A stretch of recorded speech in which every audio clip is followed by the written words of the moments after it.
बोलो श्री गिरिराज धरण की जय। श्री बालकृष्ण लाल की जय। श्री भागवत भगवान की जय।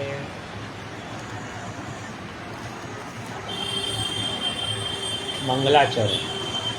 पदारविंदे न पदारविंदे न मुखारविंदे न विनिवेशयन्तं वत्स्य पत्रस्य पूते शयानं बालं मुकुन्दं मनसा स्मरामि।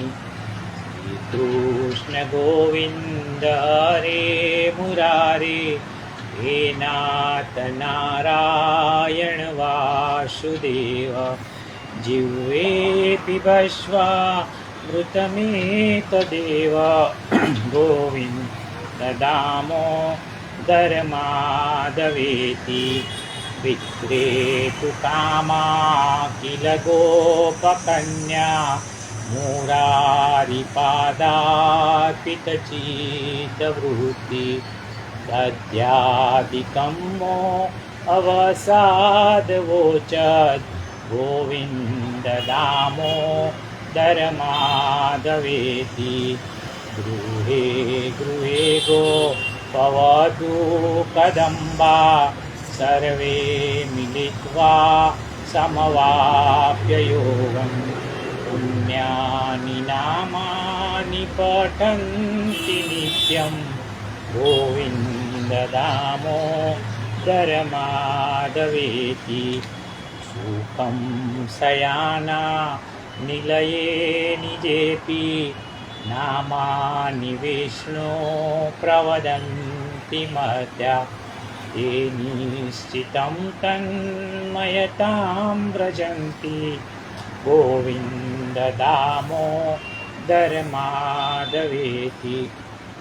जिह्वे सदैवं भजसुन्दराणि नामानि कृष्णस्य मनोहराणि। समस्तभक्तार्तिविनाशनानि गोविन्द दामोदर माधवेति। सुखावसाने इदमेव सारं दुःखावसाने इदमेव ज्ञेयं। देहावसाने इदमेव जाप्यं गोविन्द दामोदर माधवेति। श्रीकृष्ण राधा वरगोकुलेश गोपाल गोवर्धननाथ विष्णु। जिह्वे पिबस्व मृतमेतदेव गोविन्द दामोदर माधवेति। गोविन्द दामोदर माधवेति। गोविन्द दामोदर माधवेति। ગઈકાલે આપણે આ ઓગસ્ટ મહિનામાં શું આવે? ફ્રેન્ડશિપ ડે, મિત્રતા દિવસ. કોની મિત્રતા? સુદામાની અને શ્રી કૃષ્ણની. સુદામાનો સત્કાર જોયું. સુદામા એક બ્રાહ્મણ હતા. સાંદીપની આશ્રમમાં શ્રી કૃષ્ણની સાથે અભ્યાસ કરતા હતા. પછી તો બંને જુદા પડી ગયા. પછી એક દિવસ સુદામાની પત્ની સુશીલા સુદામાને કહે છે કે દ્વારિકામાં તમારો મિત્ર વસે છે, જાઓ ને, આપણે ગરીબ છે, કદાચ આપણું કંઈક ભલું કરી આપે. સુદામા કહે છે કે હું જઈશ ખરો, પણ પ્રભુના દર્શન કરવા હું કંઈ માગીશ નહીં. તો કે જાઓ તો ખરા. જાય છે, રસ્તામાં થાકી જાય છે. ભગવાન સ્વયં તેના પગ દબાવે છે અને ગરુડને ઈશારો કરે છે અને દ્વારિકાની ભાગોળે મૂકી દે છે.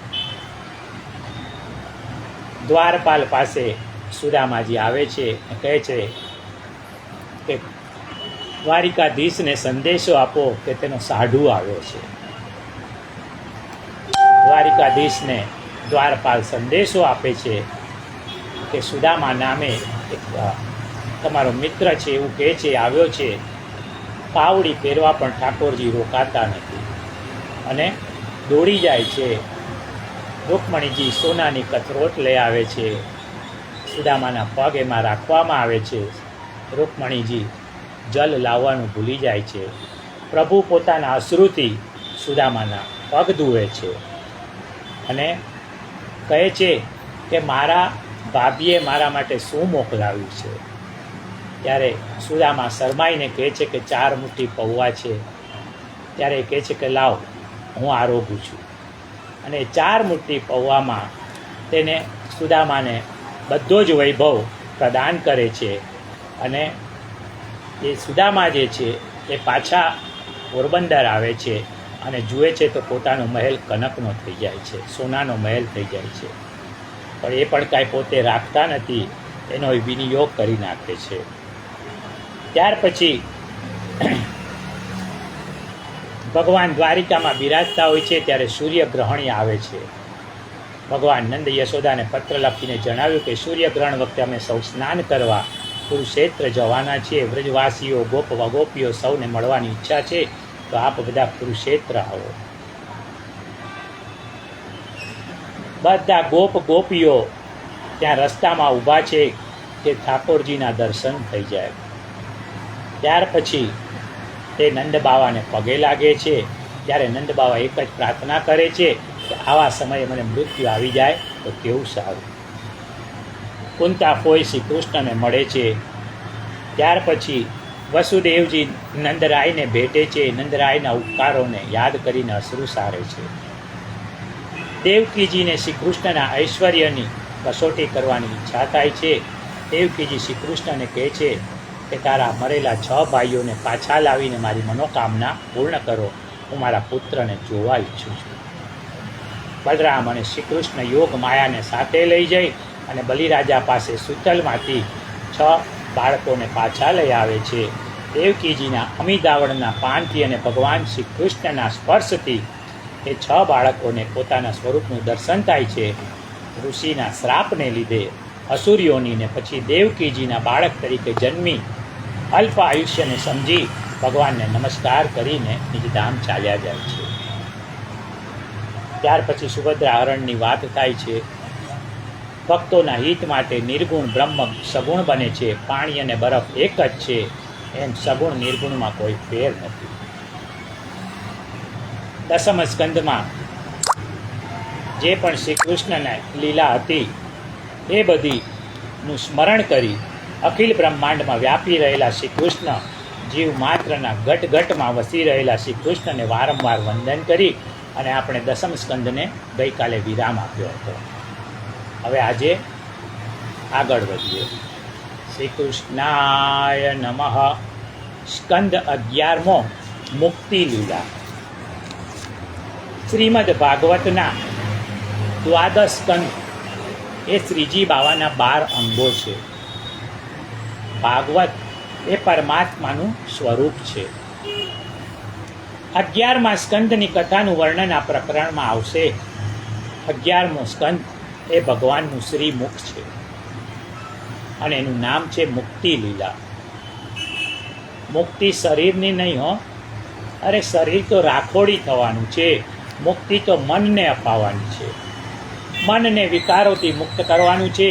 વિષયોથી, અહંતા મમતાથી, રાગ દ્વેષથી મુક્ત થવું ને એ જ સાચી મુક્તિ છે.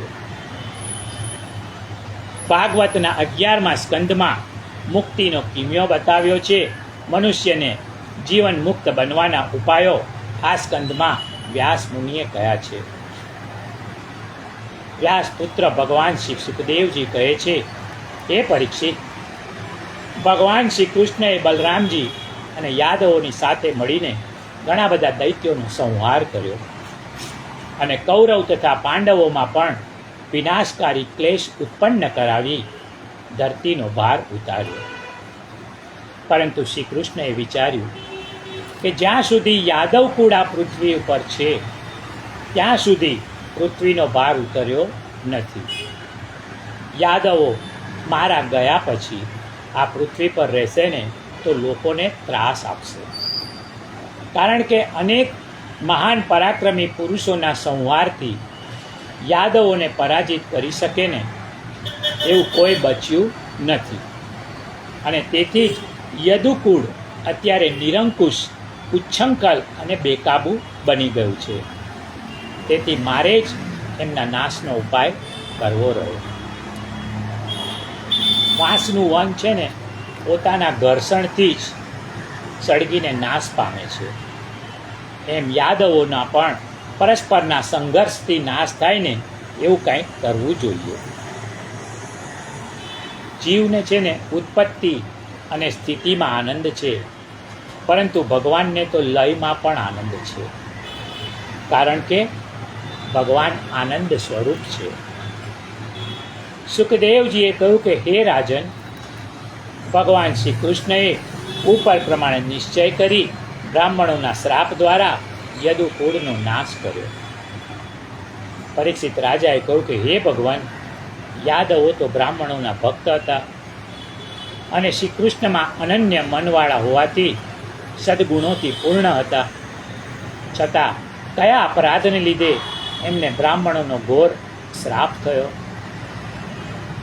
સુખદેવજીએ કહ્યું કે હે રાજન, શ્રી કૃષ્ણની ઈચ્છાથી જ અને યદુકુળ પૃથ્વી માટે ભારરૂપ છે ને એમ લાગવાથી ભગવાન શ્રી કૃષ્ણએ ધાર્મિક કાર્યો કરવા માટે કેટલાક બ્રાહ્મણોને પિંડારક ક્ષેત્રમાં બોલાવ્યા.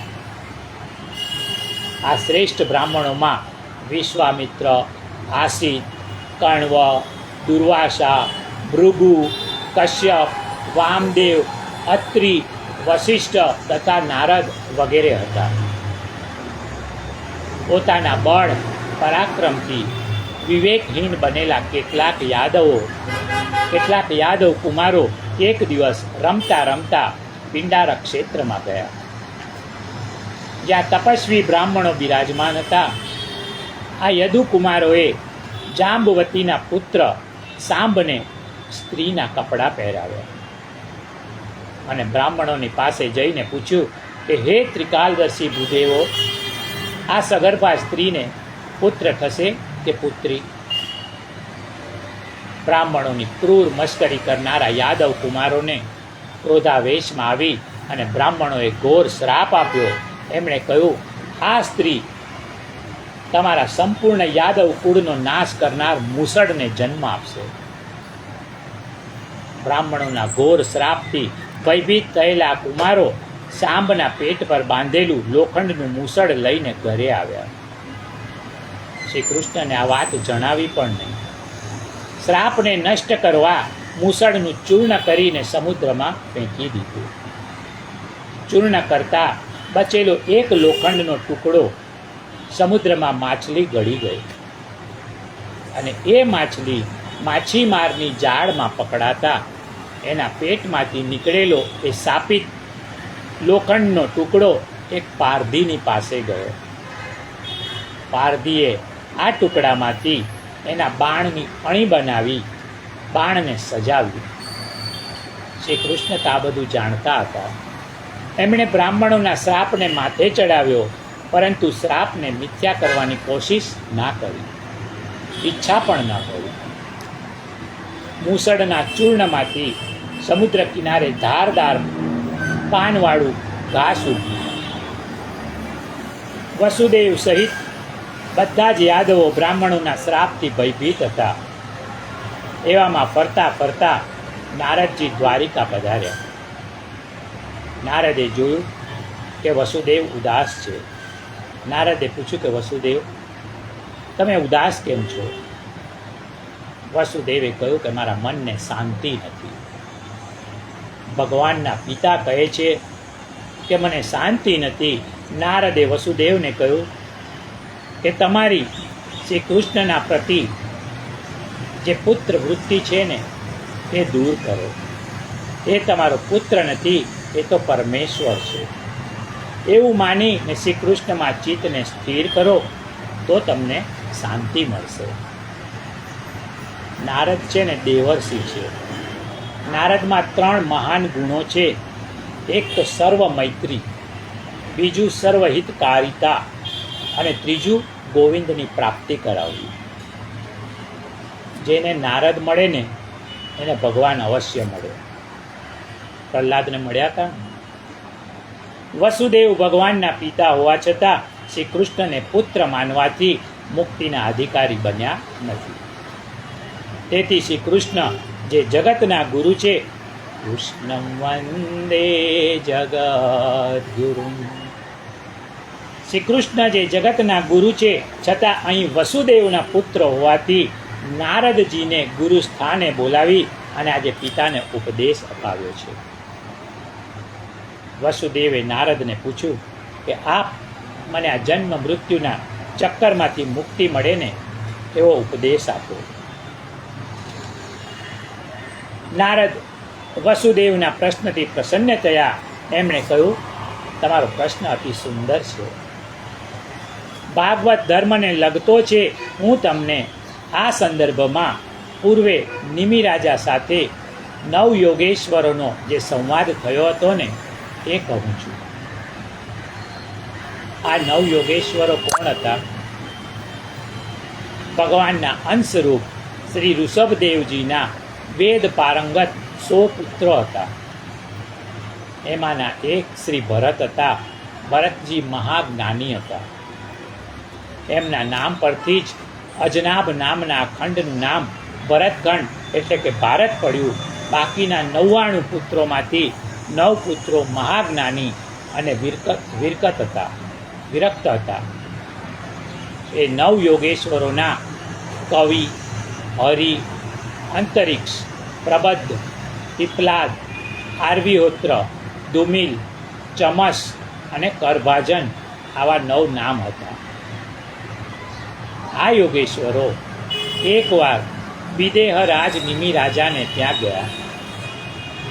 પરમ જ્ઞાન સ્વરૂપ યોગેશ્વરોને જોઈને રાજાએ એમનું પૂજન કર્યું અને આદર સહિત પ્રશ્ન કર્યો કે પરમ કલ્યાણનું સ્વરૂપ શું છે, તેનું સાધન શું છે, અમને કૃપા કરી અને ભાગવત ધર્મનો ઉપદેશ કરો. ત્યારે કવિ નામના પ્રથમ યોગેશ્વર કહેવા લાગ્યા કે હે રાજન, પરમાત્માના ચરણોની નિત્ય સેવાથી સંસારના ભયમાંથી મુક્તિ મળે છે. શરીર, ઘર, પુત્ર, સંપત્તિ વગેરેમાંથી રાગ દૂર કરો. આ બધું તમારું નથી અને કાયમ રહેવાનું પણ નથી. આ શરીર સહિતના ભૌતિક પદાર્થો નાશ થશે એનો ભય છે, પરંતુ રાજન, જે આપણું નથી એનો ભય શા માટે રાખવો? ઈશ્વરના ચરણોમાં મમતા રાખો. સંસારમાંથી મમતા હટાવો. ભય રહેશે નહીં અને અભય એ જ મોક્ષ છે. નિમિ રાજાએ બીજો પ્રશ્ન કર્યો કે ભક્તના લક્ષણ શું છે? એના મન, વાણી અને શરીરના વ્યવહારો કેવા હોય છે? બરાબર આવો જ પ્રશ્ન અર્જુને ભગવાન શ્રી કૃષ્ણને ગીતાના 12મા અધ્યાયમાં પૂછ્યો છે. શ્રી હરિ નામના યોગેશ્વરે કહ્યું કે હે રાજન, ભક્તો 3 પ્રકારના હોય છે. એક તો ઉત્તમ, બીજા મધ્યમ અને ત્રીજા સામાન્ય. બધાને જે ભગવાન સ્વરૂપે જુએ ને એ ઉત્તમ ભક્ત છે. મધ્યમ પ્રકારના ભક્તો ઈશ્વરને પ્રેમ કરે છે અને ભક્તોની સાથે મિત્રતા કરે છે. પરંતુ જેને માત્ર ભગવાનની મૂર્તિમાં જ મંદિરની મૂર્તિમાં જ ભગવાન દેખાય છે ને એ સામાન્ય ભક્ત છે. સાચો ભક્ત એ છે કે જેને પ્રાણી માત્રમાં પ્રભુના દર્શન થાય. એકનાથજી શ્રેષ્ઠ ભક્ત હતા.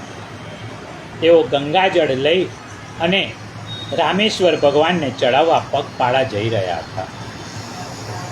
રસ્તામાં એક ગધેડું તૃષાથી વ્યાકુળ થઈને પડ્યું હતું. પાણી વિના એનો કંઠ સુકાઈ રહ્યો હતો.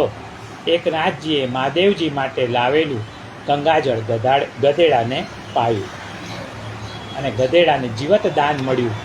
કારણ કે એકનાથજીને ગધેડામાં પણ રામેશ્વર દેખાતા. પ્રાણી માત્રમાં ભગવાન દેખાય નહીં ને ત્યાં સુધી ભક્તિ અધૂરી છે. નિમિ રાજાએ ત્રીજો પ્રશ્ન કર્યો, પ્રભુ માયા કોણ છે? અંતરિક્ષ મુનિએ જવાબ આપ્યો, હું અને મારું આ માયા છે. રામાયણમાં ભગવાન શ્રી રામે લક્ષ્મણજીને કહ્યું છે કે મેં અરુ મોર તોર તે માયા, જે હી બસ કિન્હ જીવનની કાયા. માણસને છે ને હું અને મારું આ જ ફસાવે છે. માયામાંથી કઈ રીતે છૂટવું ને એ ચોથા અને પ્રબદ્ધ નામના યોગેશ્વરે બતાવ્યું. એમણે કહ્યું કે સદગુરુની શરણમાં જવું, ગુરુ બતાવે ને એ માર્ગે ચાલવાથી, ઈશ્વર પરાયણ જીવન જીવવાથી માયામાંથી છૂટી શકાય છે. ગીતામાં ભગવાને આ જ વાત કહી છે. મામેવ યે પ્રપદ્યતે માયામેતાં તરન્તિ તે. એટલે કે માયાપતિનું શરણ જે લે છે ને તેઓ જ માયાને તરી જાય છે. પીપલાદ યોગીએ કહ્યું, ભગવાન સર્જન પોષણ કરી ને વિસર્જન લય કરે છે. ભગવાન જીવ માત્રનું કારણ છે, એ જ પરમ તત્વ છે અને એ જ નારાયણ છે. જગતનું કારણ બ્રહ્મ છે, એ જ બ્રહ્મ જગત રૂપે દેખાય છે. જ્ઞાનીઓ એને પ્રકૃતિ અને પુરુષ રૂપે વર્ણવે છે. શ્રુતિ માતા કહે છે, ભગવાનને જાણીને જ મૃત્યુથી તરી શકાય છે, બીજો કોઈ માર્ગ જ નથી. તમેવ વિદિત્વાતિ મૃત્યુમેતિ નાન્યઃ પંતા વિદ્યતે યનાય. નિમિ રાજાએ આગળ પૂછ્યું કે મને કર્મ, અકર્મ અને વિકર્મ શું છે ને એ જણાવો. જે કરવાની શાસ્ત્ર તમને આજ્ઞા આપે છે ને એ કર્મ છે. શાસ્ત્ર કહે છે કે યજ્ઞ કરો, તપ કરો, દાન કરો, આ બધા કર્મ છે. કર્મ કરવું પણ કરતા ભાવ કદીએ ન રાખવો એ અકર્મ છે. જે કર્મ કરવાની શાસ્ત્ર ના પાડે છે ને એ વિકર્મ છે. કેટલાક વિદ્વાનો કહે છે કે શાસ્ત્રની આજ્ઞા પ્રમાણે કરવું ને એ કર્મ છે. શાસ્ત્ર જેનો નિષેધ કરે ને એ અકર્મ કહેવાય અને વેદ શાસ્ત્રની આજ્ઞાનું પાલન ન કરવું ને એ વિકર્મ છે. ચમસ યોગેશ્વરે જણાવ્યું કે મનુષ્ય ભક્તિ કરીને સંસાર સાગરને તરી જાય છે. ભગવાનનો ભક્ત છે ને કદીએ ડૂબતો નથી. ગીતામાં પણ કહ્યું છે, નમે ભક્ત પ્રણશ્યતિ. ભગવાન કહે છે કે મારા ભક્તનો નાશ થતો નથી. દ્રુમિલ મુનિએ જણાવ્યું કે ભગવાન અનંત છે, એના ગુણો પણ અનંત છે. પૃથ્વીના રજકણો ગણી શકાય, પણ ભગવાનના ગુણો તો અપાર છે, ગણી શકાય નહીં. શ્રુતિ પણ નેતિ નેતિ કહીને અટકી જાય છે. નેતિ નેતિ વેદ કહે છે. ભગવાનના અનેક અવતારો અને એની લીલાઓનું મુનિશ્રીએ વર્ણન કર્યું. વેદોનું તાત્પર્ય સમજાવતા ચમસ મુનિએ કહ્યું કે હે રાજન, સંસારના ભોગોમાં વિવેક રાખો. ભોજન પ્રભુને અર્પણ કરી ને પછી પ્રસાદ તરીકે જમો. સંસારના ભોગો પુત્ર પ્રાપ્તિના હેતુ માટે હોય છે. પશુઓ પણ નિર્ધારિત સમયે સંભોગ કરે છે. મનુષ્યએ સંયમિત જીવન જીવવું જોઈએ. મદ્યપાન, પરસ્ત્રીગમન જેવા નિષિદ્ધ કર્મનો સર્વદા ત્યાગ કરવો. વાછરડાને પીતા કે પછી વધે ને એ દૂધ અને ઘીનો ઉપયોગ અતિથિ, યજ્ઞ અને શ્રાદ્ધ કાર્ય માટે કરવો. એ પછી જો વધે તો પોતાના ઉપયોગમાં લેવું. સંસારના પદાર્થોનો મનસ્વી ઉપયોગ કરવા સામે શાસ્ત્રો લાલ બત્તી ધરે છે. ધન, પૈસો ધર્મ માટે વાપરવાનો છે. કુટુંબ માટે સંપત્તિનો ઉપયોગ વિવેકપૂર્ણ રીતે કરવો. સંપત્તિ પ્રભુ કાર્યમાં અથવા જરૂરિયાતવાળા માટે વાપરવાથી શુદ્ધ થાય છે. કરભાજન નામના યોગેશ્વરે ચારેય યુગમાં ઈશ્વરની આરાધના કઈ રીતે કરવીને એ જણાવ્યું છે. સતયુગમાં ધ્યાન દ્વારા, ત્રેતાયુગમાં યજ્ઞ દ્વારા પ્રભુની પ્રાપ્તિ થાય છે.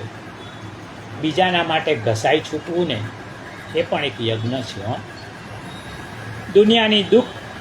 દુખિયાનું દુઃખ દૂર કરવું, મદદ કરવી એ પણ એક યજ્ઞ છે. જ્ઞાન આપવું એ પણ એક યજ્ઞ છે.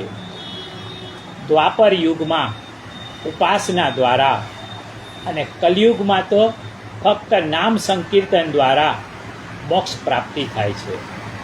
ઠાકોરજીનું નામ લો ને તો પણ કલયુગમાં તમને મોક્ષ મળે છે.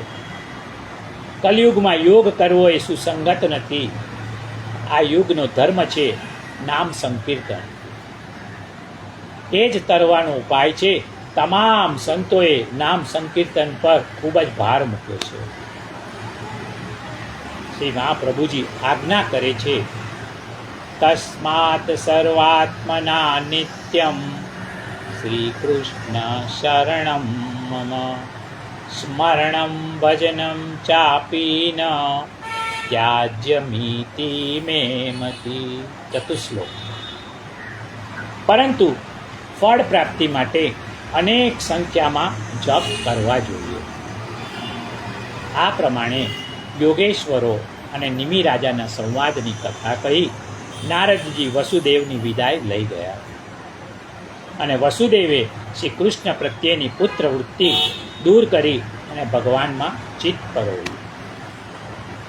ત્યાર પછી ભગવાન શ્રી કૃષ્ણએ દ્વારિકાનો ત્યાગ કરી પ્રભાસ ક્ષેત્રમાં જવાની ઈચ્છા દર્શાવી અને યાદવોમાં વૃદ્ધોને જણાવ્યું કે સૌએ દ્વારિકાનો ત્યાગ કરવો. ભગવાન પાસે ઉદ્ધવજી પધાર્યા. ઉદ્ધવે કહ્યું, હું આપના વિયોગમાં એક ક્ષણ પણ જીવી શકું એમ નથી. મને આપની સાથે લઈ જાઓ. ભગવાને કહ્યું કે ઉદ્ધવ, તું મારી સાથે આવ્યો નથી, તેથી મારી સાથે લઈ જઈ શકાય નહીં. ઉદ્ધવ, સાચી સંપત્તિ છે ને એ જ્ઞાન છે અને તું મારા જ્ઞાનનો વારસદાર છે. ભગવાને ઉદ્ધવને જ્ઞાનનો ઉપદેશ આપ્યો છે. ભગવાને કહ્યું કે ઉદ્ધવ, બ્રાહ્મણોના શ્રાપથી યાદવકુળ પરસ્પર લડી ને નાશ પામશે. વળી આજથી 7મા દિવસે દ્વારિકા નગરી પણ સમુદ્રમાં ડૂબી જશે. હું આ લોકનો હવે શીઘ્ર ત્યાગ કરવા ઈચ્છું છું. ઉદ્ધવ, મારા ગયા પછી આ પૃથ્વી પર કલયુગનો પ્રભાવ હશે. લોકો અધર્મ આચરણવાળા હશે. ઉદ્ધવ ભગવાનની સ્તુતિ કરે છે. ભગવાને ઉદ્ધવને 7 શ્લોકમાં અહીંયા ધારણ આપી છે. ભગવાને કહ્યું કે 84 લાખ યોનિમાં મનુષ્ય જન્મ સર્વોત્તમ છે, કારણ મનુષ્ય જ મોક્ષ પ્રાપ્તિ માટે પ્રયત્ન કરી શકે છે. ઉદ્ધવને આપેલા તત્વ જ્ઞાનમાં ભગવાન શ્રી કૃષ્ણએ યદુ રાજા અને અવધૂત ગુરુ દત્તાત્રેયન પૂર્વે થયેલા સંવાદની કથા કહી. એકવાર યદુ રાજાએ શ્રી દત્તાત્રેયને નિર્ભય રીતે વિચરતા જોઈને પ્રશ્ન કર્યો કે હે બ્રહ્મન, તમારું શરીર પુષ્ટ છે, તમે તમારા સ્વરૂપમાં સ્થિત છો અને આનંદ સ્વરૂપ છો. સંસારના લોકો કામ ક્રોધમાં બળી રહ્યા છે. આપ સંસાર પ્રત્યે સહજ ઉદાસીન હોય સ્થિત પ્રજ્ઞ છો. આપ આવી અવધૂતની સ્થિતિમાં કઈ રીતે પહોંચ્યા એ કૃપા કરીને મને જણાવો. ગીતામાં ભગવાન શ્રી કૃષ્ણએ અર્જુનને બરાબર આવો જ પ્રશ્ન પૂછ્યો હતો, જે સ્થિત પ્રજ્ઞના લક્ષણો ગીતાના 2 અધ્યાયમાં છે. દત્તાત્રેય કહેવા લાગ્યા કે હે રાજન, હું સાંસારિક પદાર્થોમાં આનંદ જોતો જ નથી, કારણ કે એમાં આનંદ છે જ નહીં. જે મનુષ્ય દુનિયા પરથી દ્રષ્ટિ હટાવી પોતાના આત્માના આનંદને જાણી લે છે ને, એ વ્યક્તિ સ્થિત પ્રજ્ઞ છે. આનંદ બહારના પદાર્થોમાં છે જ નહીં. સંસારના પદાર્થો અનિત્ય છે. એક પરમાત્મા નિત્ય અને આનંદ સ્વરૂપ હોય એના ચરણોમાં જ આનંદ છે. રાજન, મેં સંસારના અનેક સ્થાનોથી શિક્ષા લીધી છે. રસ્તામાં પડેલા કાંટા અને પથ્થરો પણ ઘણીવાર ગુરુનું કામ કરે છે, અને મોટા મહાત્માઓમાં પણ દોષ હોઈ શકે છે, અને ગુંડામાં પણ સદ્ગુણ રહેવાના. મનુષ્યે હરેકમાંથી સદ્ગુણગ્રાહી બનવું જોઈએ. દત્તાત્રેયે કહ્યું કે મેં 24 ગુરુ બનાવ્યા છે. આ દરેક પાસેથી મેં કંઈક ને કંઈક પ્રાપ્ત કર્યું છે. હું વિગતો સમજાવું છું. દત્તાત્રેય બોલ્યા, મારો પ્રથમ ગુરુ પૃથ્વી છે. પૃથ્વી પાસેથી મેં સહનશીલતા, કોઈના ઉપર ગુસ્સે ન થવાની શિક્ષા લીધી. વાયુ પાસેથી સંતોષ અને અનાસક્તિ, આકાશ પાસેથી અલિપ્તતા, જળ પાસેથી શીતળતા અને મધુરતા, અગ્નિ પાસેથી તેજ અને નિર્મળતા, ચંદ્ર પાસેથી વધઘટ અને ક્ષયમાંથી મુક્તિ, સૂર્ય પાસેથી સમર્પણ, કબૂતર પાસેથી પરિવાર પ્રત્યે અનાસક્તિ. દત્તાત્રેય ભગવાન કહે છે, મેં અજગરને પણ મારો ગુરુ માન્યો છે. અજગર કરે ન ચાકરી, પંછી કરે ન કામ, દાસ મલુકા કહ ગયે, સબકે દાતા રામ. અજગરને જે સમયે જે વસ્તુ મળે ને એમાં સંતોષ માને છે.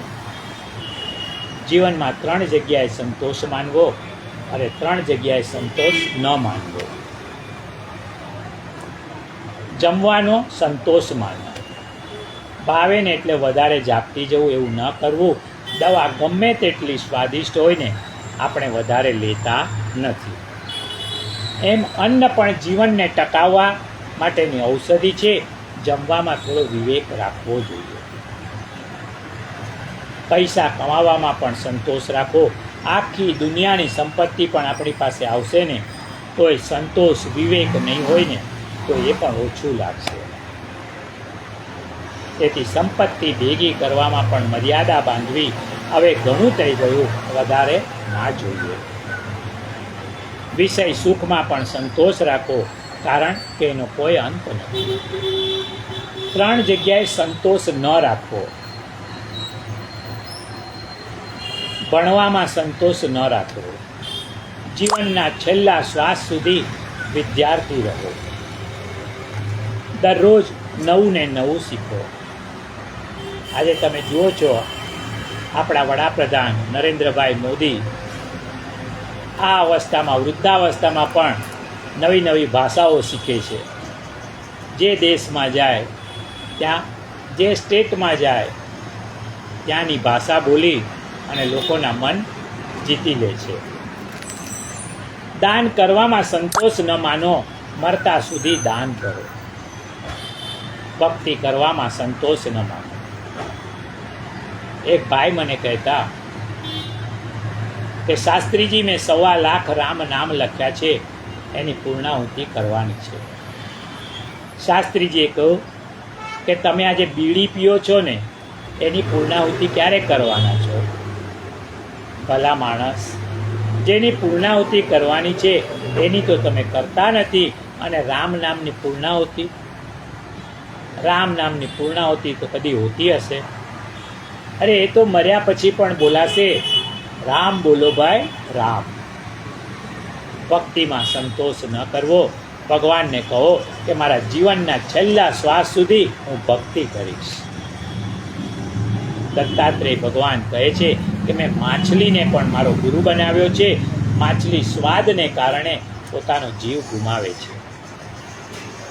આપણું જીવન સ્વાદ અને વાદમાં બરબાદ થાય છે. માણસે સ્વાદ અને વાદ છોડીને ભગવાનના ગુણાનુવાદ કરવા જોઈએ. દત્તાત્રેય ભગવાન કહે છે કે મેં પિંગલા નામની એક વૈશ્યાને પણ મારી ગુરુ બનાવી. પિંગલા પાસેથી હું એ શીખ્યો છું કે આશા હિ પરમ દુઃખમ. આશા એ જ મોટું દુઃખ છે. આશા રાખવીને તો સંસારમાં ખાલી ભગવાનની આશા રાખવી, ભગવાન સિવાય કોઈની આશા રાખવી નહીં. આશા તો એક રામ કી, દૂજી આસ નિરાશ. નદી કિનારે ઘર કરો, કબહુ ન મારે પ્યાસ. સમુદ્ર પાસેથી સમતોલપણું, પતંગિયા પાસેથી કોઈના રૂપમાં પાગલ બની પડતું ન મૂકવું. મધુમાખી પાસેથી દરેકમાંથી મધુર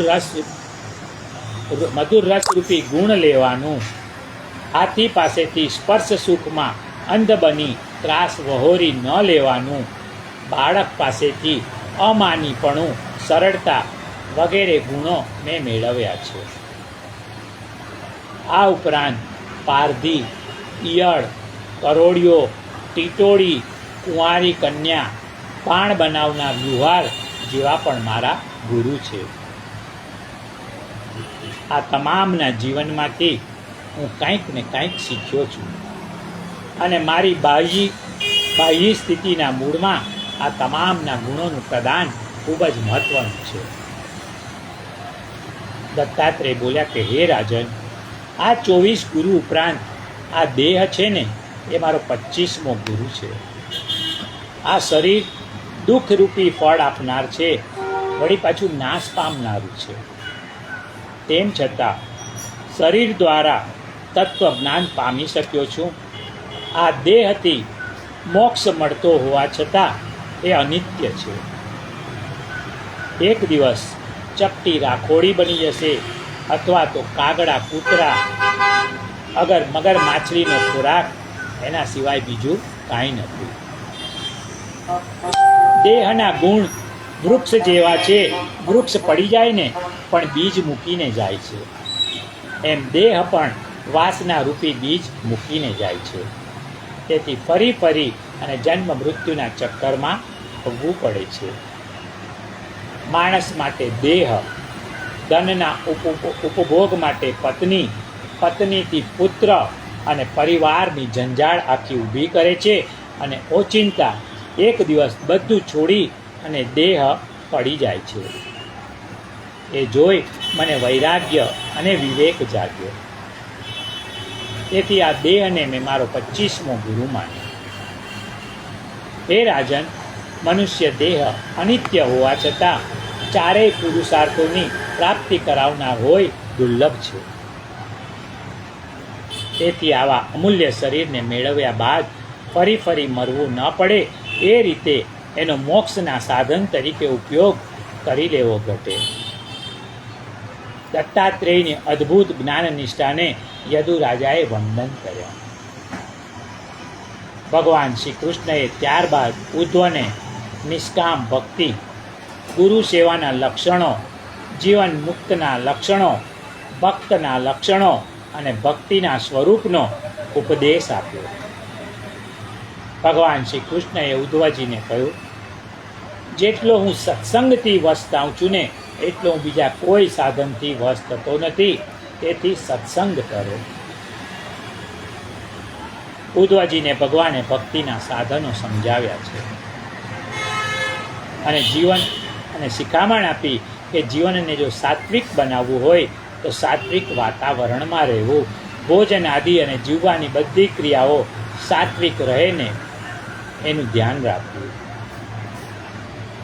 ભગવાને ઉદ્ધવને કહ્યું કે ઉદ્ધવ, મને જેટલા ભક્તો વાલા છે ને એટલી મને લક્ષ્મી પણ વાલી નથી, અને શંકર કે બ્રહ્મા પણ એટલા વાલા નથી. ભક્તો કેવા હોવા જોઈએ? તો કે જે ભક્ત નિરપેક્ષ છે, મનનશીલ છે, શાંત છે, જે નિર્વેર છે, એ મને અતિશય પ્રિય છે. હું એની પાછળ કરું છું. જેથી એ ભક્તની ચરણરજ મારા પર પડે ને તો હું પવિત્ર થઈ જાઉં. માણસે કોઈની સાથે વેર નહીં રાખવું જોઈએ. વેર કઈ રીતે ટકે છે? ક્રોધને સંગ્રહી રાખવાથી વેરનો ઉદ્ભવ થાય છે. મહાપુરુષો કહે છે કે ક્રોધનું કચુંબર કરો, પણ ક્રોધનું અથાણું ન કરો. કચુંબર બનાવ્યું હોય ને એટલે આજે બનાવ્યું તો આજે જ ખતમ, જ્યારે અથાણું તો લાંબો સમય સુધી સંગ્રહી રાખવાનું હોય છે. જેના હૃદયમાં વેરવૃત્તિ છે ને ત્યાં ભગવાન પધારતા જ નથી. ભગવાને ઉદ્ધવજીને અષ્ટાંગ યોગ સમજાવ્યો છે. યોગથી મળનારી 18 પ્રકારની સિદ્ધિઓની ચર્ચા કરી અને પછી ભગવાને પોતાની વિભૂતિનું ઉદ્ધવની આગળ વર્ણન કર્યું છે. ભગવાને કહ્યું કે મહિનાઓમાં માગસર માસ હું છું, હાથીઓમાં ઐરાવત હું છું, સ્ત્રીઓમાં શત્રુપા હું છું. અને કહ્યું કે ઉદ્ધવ, સંસારમાં જ્યાં જ્યાં તને તેજસ્વીતા દેખાય ને એને મારી વિભૂતિ માનીને નમસ્કાર કરજે. ભગવાને ઉદ્ધવજીને 4 આશ્રમ ધર્મો સમજાવ્યા છે: બ્રહ્મચર્યાશ્રમ, ગૃહસ્થાશ્રમ, વાનપ્રસ્થાશ્રમ અને ચોથું સંન્યસ્તાશ્રમ. 50 વર્ષ પછી સમજુ માણસે સંતાનોની સાથે રહેવું નહીં. જૂની પેઢી અને નવી પેઢીના વિચારોમાં અંતર હોય એના કારણે ઘરમાં ખટપટ ચાલ્યા જ કરે. એના કરતાં 50 વર્ષ પછી સંતાનોથી અલગ રહેવું જોઈએ. એટલે આપણા ઋષિમુનિઓએ 50 વર્ષ પછી વાનપ્રસ્થાશ્રમ મૂક્યો, એટલે સંતાનોથી અલગ રહેવું. ચોથો આશ્રમ સંન્યસ્તાશ્રમ છે. જે મહાપ્રભુજી સંન્યાસ લેવાની ના પાડે છે, કારણ સંન્યાસમાં તો બધું જ છોડવાનું હોય છે. જે મહાપ્રભુજી કહે આપણું કાંઈ છે જ નહીં તો પછી છોડવાનું શું?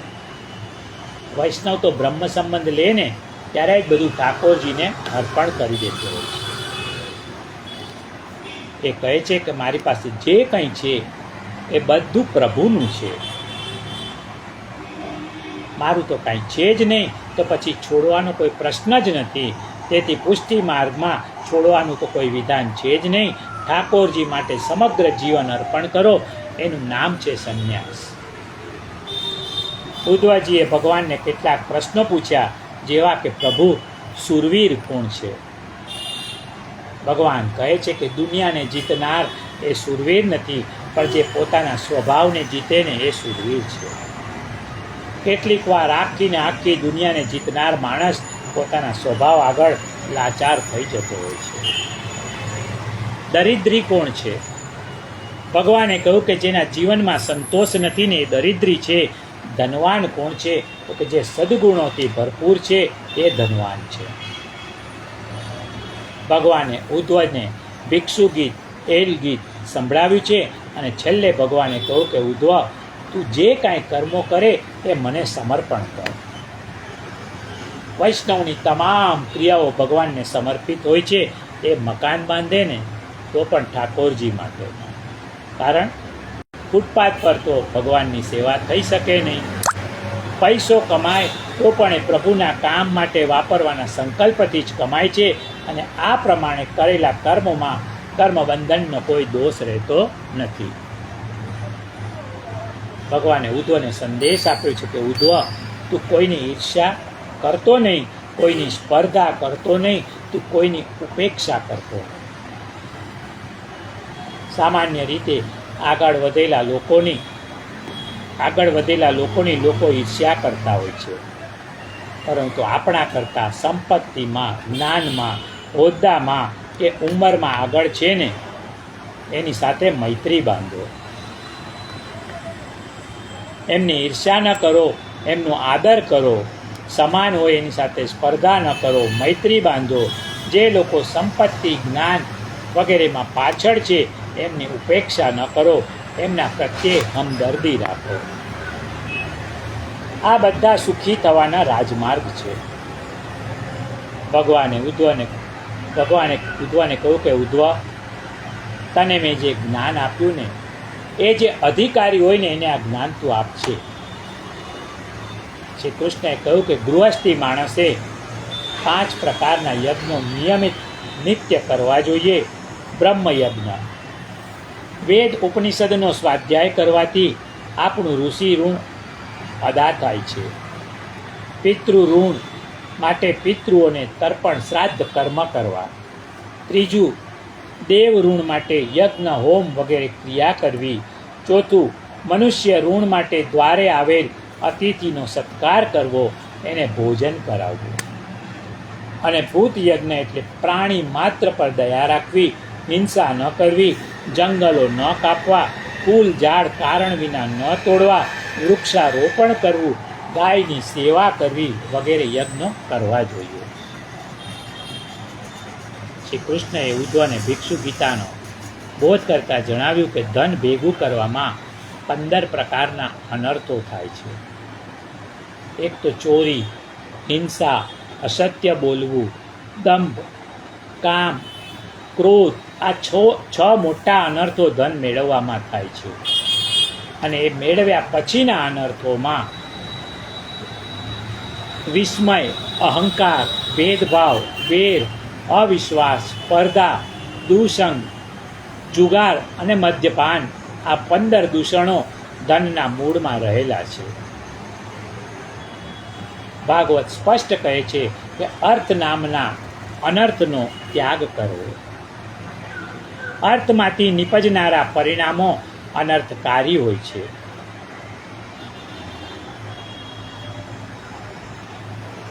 એ સ્નેહીજનોમાં ભેદ બુદ્ધિ ઊભી કરે છે.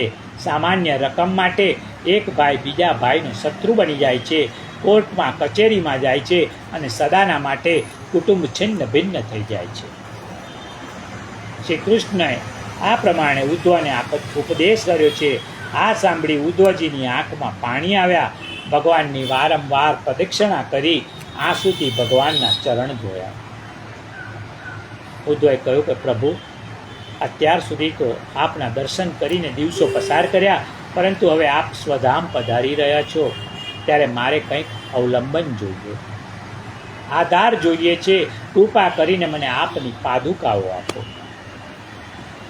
એ પાદુકાઓને આપનું સ્વરૂપ માની અને હું મારું શેષ જીવન પૂરું કરીશ. ભગવાને ઉદ્ધવને પોતાની પાદુકાઓ આપી. એ પાદુકાઓને મસ્તક ઉપર મૂકી ઉદ્ધવજી ત્યાંથી બદ્રિકાશ્રમ જવા વિદાય થયા. પરીક્ષિત રાજાએ પ્રશ્ન કર્યો કે ઉદ્ધવજીના ગયા પછી બ્રાહ્મણોને શ્રાપ થયો છે, એવા યદુકુલ શિરોમણી શ્રી કૃષ્ણએ પોતાના શ્રી અંગનો કઈ રીતે ત્યાગ કર્યો? શ્રી સુખદેવજી કહેવા લાગ્યા કે હે રાજન, યાદવોને ભાવીએ ભૂલાવ્યા અને મદિરા પાન કરીને પાગલ બન્યા અને આપસમાં સંઘર્ષ થયો. મોહાંધ બનેલા બધા હથિયારોથી અને છેવટે પેલું જે સમુદ્ર કિનારે ઉગેલું ઘાસ હતું ને, એ ઘાસથી લડ્યા. ક્રોધે ભરાયેલા પાન ભૂલેલા યાદવો શ્રી કૃષ્ણ અને બલરામની હાજરીમાં જ મરણ પામ્યા. ભગવાને પોતાની ઈચ્છાથી જ યદુકુળનો આ રીતે નાશ કરી અને આજે પૃથ્વીનો ભાર ઉતાર્યો. બલભદ્રજી આ સમયે સમુદ્ર કિનારે બેસી યોગ સાધના દ્વારા પોતાના આત્માને પરમાત્મામાં જોડી દઈ પૃથ્વીનો ત્યાગ કરી ગયા. બલભદ્રજીના ગયા બાદ શ્રી કૃષ્ણ પ્રભાસ ક્ષેત્રમાં પધાર્યા અને સ્વયં એક પીપળાના વૃક્ષ નીચે ટેકવીને બેઠા. પ્રભુએ આજે મૌન ધારણ કર્યું. શ્રી કૃષ્ણ આ વખતે ચતુર્ભુજ સ્વરૂપે હતા. શરીરમાંથી સૂર્યની જેમ તેજ પ્રકાશી રહ્યું હતું. તેમના મુખ પર સ્મિત હતું.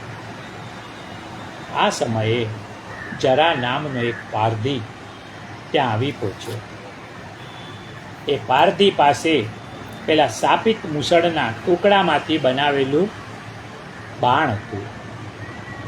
એ બાણનું એણે સંધાન કર્યું અને દૂરથી પ્રભુના ચરણને મૃગ સમજીને પ્રભુના ડાબા ચરણમાં બાણ છોડ્યું. બાણથી પ્રભુનો ચરણ વિંધાયો. પારધીએ નજીક આવી અને મૃગને બદલે ભગવાનના ચરણમાં વધ કર્યો છે એમ જાણીને ભગવાનના ચરણમાં ઢળી પડ્યો. પ્રભુ, મને માફ કરો, મેં ખૂબ મોટો અપરાધ કર્યો છે. હું આપના સ્વરૂપને ઓળખી ન શક્યો. શ્રી કૃષ્ણએ કહ્યું કે હે જરા પારધી, તું સહેજ પણ ભય પામીશ નહીં. આ બધું મારી ઈચ્છાથી જ થયું છે. તારો કોઈ વાંક નથી. તારા કાર્યને હું મારી સેવા માનું છું. ભગવાને એને વિમાનમાં બેસાડી અને સ્વર્ગમાં મોકલ્યો. શ્રી કૃષ્ણના ચરણના નિશાન શોધતા શોધતા શ્રી કૃષ્ણના સારથી દારૂકજી ત્યાં આવી પહોંચ્યા.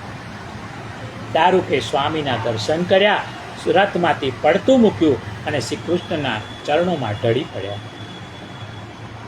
આંખો ખોલીને દારૂક જોઈ રહ્યા છે અને ભગવાનનો ગરુડ ધ્વજ રથ આકાશમાં અદ્ધર થયો, ઉપર ચાલ્યો ગયો. રથની પાછળ ભગવાનના આયુધો શંખ, ચક્ર, ગદા, પદ્ય પણ ગયા. પછી ભગવાને દારૂકને કહ્યું કે તમે દ્વારિકા જાઓ અને યાદવોનો નાશ, બલભદ્રનું પ્રયાણ અને મારી પરિસ્થિતિની ત્યાં જાણ કરો અને દ્વારિકામાં વસતા સૌને દ્વારિકા છોડી જવા જણાવો. મારા માતા પિતાને લઈ અને અર્જુન આશ્રમમાં ચાલ્યા જાઓ. આમ ભગવાનની આજ્ઞા થતાં દારૂક શ્રી ચરણમાં વારંવાર દર્શન કરી દ્વારિકા તરફ પ્રસ્થાન કરી ગયા. સુખદેવજી કહે છે કે હે રાજન, દારૂક સારથીના ગયા પછી શ્રી કૃષ્ણ પાસે બ્રહ્મા, મહેશ, ઇન્દ્ર, દેવો, ઋષિઓ, સિદ્ધો, ગંધર્વો વગેરે બધા આવી પહોંચ્યા. ભગવાને મનને આત્મામાં જોડી આંખ બંધ કરી લોકોને આનંદના દાન કરનારા, ધારણા અને ધ્યાનથી સર્વનું મંગળ કરનારા દિવ્ય દેહને અંતર્ધાન કરી સ્વેચ્છાએ પ્રભુ દિવ્યધામ પ્રસ્થાન કરી ગયા. જય જય શ્રી કૃષ્ણ, જય જય શ્રી કૃષ્ણ, લौट कर फिर आओ. જય જય શ્રી કૃષ્ણ, રાધા કે માધવ आओ. જય જય શ્રી કૃષ્ણ, જય જય શ્રી કૃષ્ણ, જય જય શ્રી કૃષ્ણ. આત્માનું મૃત્યુ ન થતું હોય તો પરમાત્માનું તો મૃત્યુ ક્યાંથી થાય? આ તો આસુર વ્યાહ મોહ લીલા છે. આસુરોને વિમોહિત કરવાની લીલા છે. શ્રી મહાપ્રભુજી છેલ્લા હનુમાન ઘાટ ઉપર પધાર્યા. પછી મહાપ્રભુજીને વિદાય આપવા માટે કાશીના તમામ પંડિતો હનુમાનના ઘાટ ઉપર આવ્યા. હનુમાન ઘાટ પર, પરંતુ જેના ઘરમાં શ્રી મહાપ્રભુજી બિરાજતા હતા ને એ શેઠ પુરુષોત્તમ દાસ હનુમાન ઘાટ પર નહીં આવ્યા. તે મહાપ્રભુજી નિત્ય લીલામાં પધારી ગયા પછી બધા વૈષ્ણવોએ શેઠ પુરુષોત્તમ દાસને ઠપકો આપ્યો કે તમે તો કેવા ભક્ત છો, આખી જિંદગી ગુરુદેવની સેવા તો કરી પણ અંત સમયે ગુરુદેવને વળાવવા પણ ન આવ્યા. ત્યારે શેઠ પુરુષોત્તમ દાસજીએ વૈષ્ણવોને કહ્યું કે તમને આવું બોલતા કાંઈ સંકોચ નથી થતો? તે મહાપ્રભુજીને ક્યારેય વિદાય આપવાની હોય ખરી? વલ્લભ ક્યાંય ગયા નથી, આજે પણ અહીં જ બિરાજે છે એમ કહી તે મહાપ્રભુજીની ગાદીજીની આડે જે ટેરો હતો એ ખસેડ્યો. ત્યારે ત્યાં શ્રી મહાપ્રભુજી બેઠેલા હતા અને ભાગવતજીનું પારાયણ કરતા હતા. શેઠ પુરુષોત્તમ દાસે કહ્યું કે વલ્લભ ક્યાંય ગયા નથી. મહાપુરુષોને ક્યાંય આવવાનું બી નથી અને ક્યાંય જવાનું પણ નથી. શ્રીમદ ભાગવત રસસુધાના 11મા સ્કંદનું વાક્મય પુષ્પ શ્રીજી બાવાના ચરણોમાં અર્પણ કરું છું. એકાદશ સ્કંદ સમાપ્ત. શ્રી કૃષ્ણાર્પણમસ્તુ. આજે આપણે પણ આ સત્રને અહીં વિરામ આપીએ. આવતીકાલે અંતિમ સ્કંદ 12મો વાંચશું અને પૂર્ણાહુતિ કરશું. ત્યાં સુધી સર્વને જય શ્રી કૃષ્ણ, જય શ્રી કૃષ્ણ, જય શ્રી કૃષ્ણ.